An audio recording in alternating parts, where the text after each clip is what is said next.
Mungkin itu bukan karena dia tidak memikirkannya, tapi dia berpikir gadis kecil itu tidak akan tahu tentang pekerjaan di sini, jika dia tinggal di Solo, aman dan sehat. Dia masih muda dan sehat.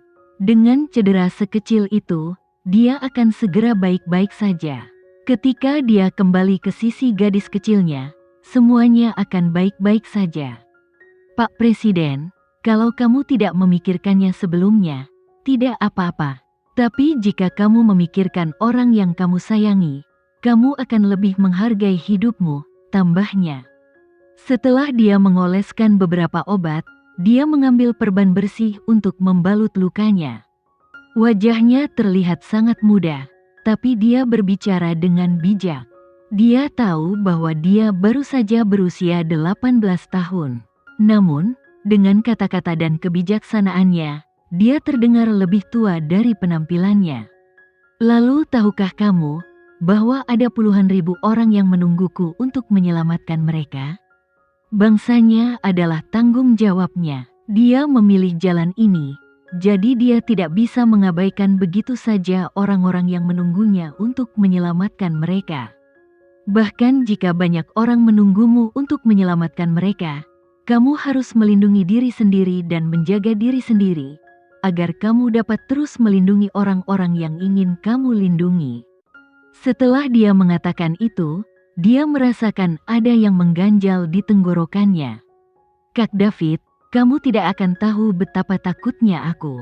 Aku sangat khawatir kamu akan terluka. Maka aku tidak akan pernah bisa bertemu denganmu lagi.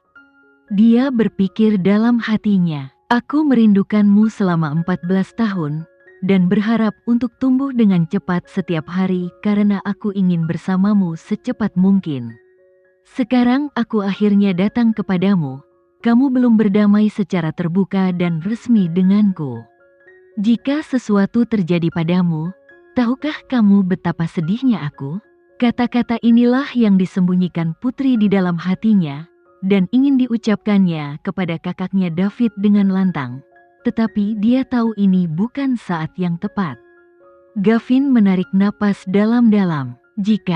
Maksudku, jika apa? Putri merasa cemas. Sebelum dia selesai, dia melanjutkan, katakan saja padaku.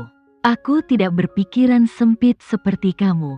Aku tidak akan mudah salah paham terhadap orang lain. Jika pria yang kamu sukai memiliki identitas dan status sepertiku, dan dia terluka karena pekerjaannya alih-alih mengikuti kata-katamu, apakah kamu akan memahami keputusannya dan mengakui usahanya? Setelah itu, Gavin menahan napas dan menunggu jawabannya.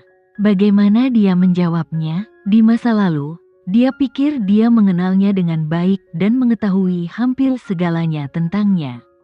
Namun, setelah bergaul dengannya selama beberapa hari, dia menyadari bahwa pemahamannya tentang wanita itu masih jauh dari cukup. Anak kecil yang biasa berbaring di pelukannya dan bermain genit dengannya, telah benar-benar tumbuh dewasa. Sekarang, dia jauh lebih baik dari yang dia kira. Putri memutar matanya dan berkata, jelas, saya akan memahaminya, tapi saya tidak akan memaafkannya. Gavin bertanya dengan tergesa-gesa, kenapa? Putri membalut lukanya sambil menjawab, jika dia terluka, aku akan sangat sedih. Dia mengatakan padaku bahwa dia akan membuatku bahagia setiap hari, tapi dia mengingkari janjinya. Mengapa aku harus memaafkannya? Mata Gavin berubah muram. Saya mengerti. Putri merasa cemas. Apa yang kamu mengerti? Aku belum selesai. Matanya bersinar lagi. Apalagi yang ingin kamu katakan? Aku ingin memberitahu kakakku David. Aku sudah memberitahumu sebelumnya tentang dia. Jadi menurutku kamu masih mengingatnya. Dia menghentikan apa yang dia lakukan sejenak. Dia meliriknya dan melanjutkan. Tetapi, jika dia adalah saudaraku David, apapun yang dia lakukan, aku akan tetap memaafkannya. Dia bertanya lagi, kenapa? Dia menjawab, saya tidak memerlukan alasan apapun. Itu hanya karena dia adalah saudara saya David. Dia akan baik padanya tanpa syarat. Tidak peduli kesetiaan kakak David, dia akan tetap melakukannya menjunjung tinggi dia di dalam hatinya. Hanya karena dia adalah kakakmu David. Gavin mengulangi kata-katanya dan tiba-tiba merasa sedikit khawatir. Dia mengira dia sudah memastikan bahwa dia bukan saudara laki-lakinya David. Bagaimana jika dia mengatakan padanya bahwa dia adalah saudara laki-lakinya David suatu hari nanti? Apakah dia akan kecewa? Tuan Presiden, Sekretaris Martin tiba-tiba bergegas masuk. Dia sangat terkejut melihat Tuan Presiden duduk dengan begitu tenang sementara seorang gadis muda merawat lukanya. Untuk sesaat, dia lupa apa yang ingin dia katakan. Ada masalah apa? Gavin meliriknya dan bertanya, siapa yang bertanggung jawab atas tim penyelamat sekarang? Sekretaris Marin menjawab dengan penuh hormat. Vico bertanggung jawab atas pekerjaan di area pusat timur, sementara Fatlan dan Ruben membantu di barat. Mereka berpengalaman dalam menangani pekerjaan penyelamatan dan bantuan bencana. Semuanya harus baik-baik saja. Baiklah. Gavin puas dengan jawabannya. Beritahu mereka bahwa mereka perlu melindungi diri mereka sendiri terlebih dahulu. Keselamatan masyarakat itu penting, tapi nyawa mereka sendiri juga penting. Dia tidak akan sembarangan melakukan sesuatu yang akan menghancurkan karirnya untuk seorang gadis kecil yang tidak begitu penting. Sekretaris Martin, apakah ada hal lain? Gavin mengabaikan ucapan putri dan mengalihkan perhatiannya kembali ke sekretarisnya. Presiden tidak marah pada gadis kecil itu, jadi Sekretaris Martin juga tidak bisa menyela. Ia terus melaporkan situasi tersebut. Akibat gempa, jalan-jalan sekitar dalam radius beberapa mil rusak. Kendaraan pengangkut barang tidak bisa masuk, sehingga dibawa masuk dengan sangat lambat. Banyak pesawat yang lewat, mengirim persediaan lewat udara juga, tapi mereka tidak bisa mengirim sebanyak itu dalam waktu sesingkat itu. Setelah beberapa saat, Sekretaris Martin menoleh dan melihat keluar. Tuan Presiden, hari akan segera gelap dan di luar sedang hujan. Kami belum memutuskan rencana malam ini untuk rakyat. Kekhawatiran yang disampaikan oleh Sekretaris Martin merupakan masalah penting yang harus diselesaikan setelah gempa bumi. Harapan rakyat semua tertuju pada Pak Presiden. Dia datang ke lokasi bencana.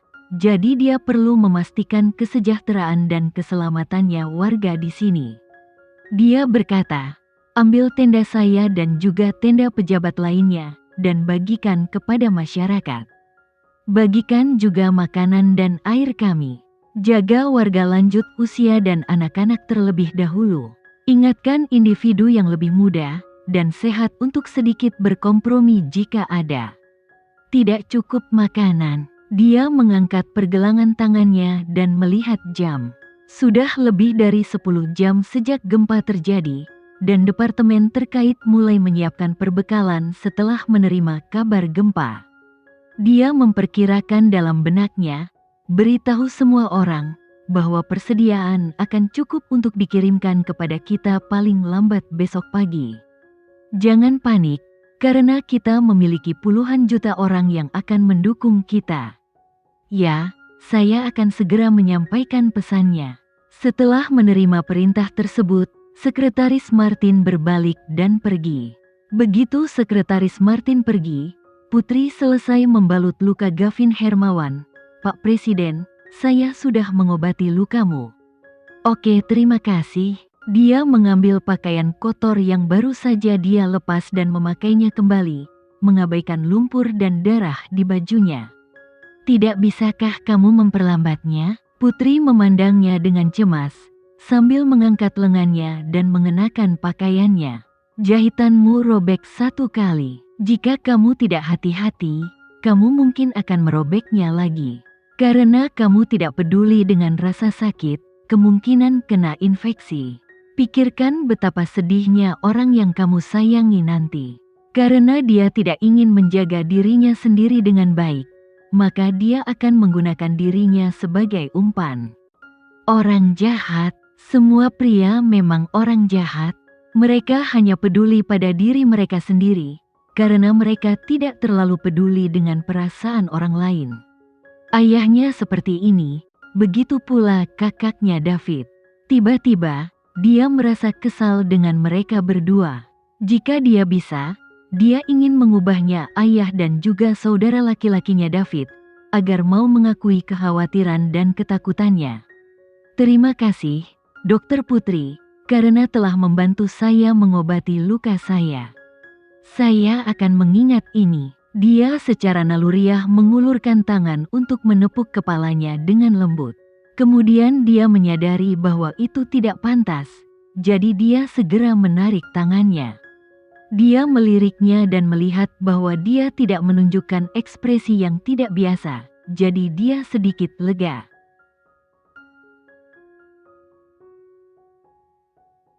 Sekian dulu ya video kali ini, kita lanjutkan lagi videonya di lain waktu. Oh iya, bagaimana menurut kalian? Semoga bisa sedikit menghibur kalian semua. Untuk teman-teman yang baru nonton, jangan lupa subscribe ya, hehehe. Dan kalau teman-teman ada yang ingin gabung langganan, bisa langsung gabung saja untuk dapat fitur yang menarik dan sedikit membantu Mimin. Terima kasih banyak sudah menonton, sampai jumpa lagi, bye.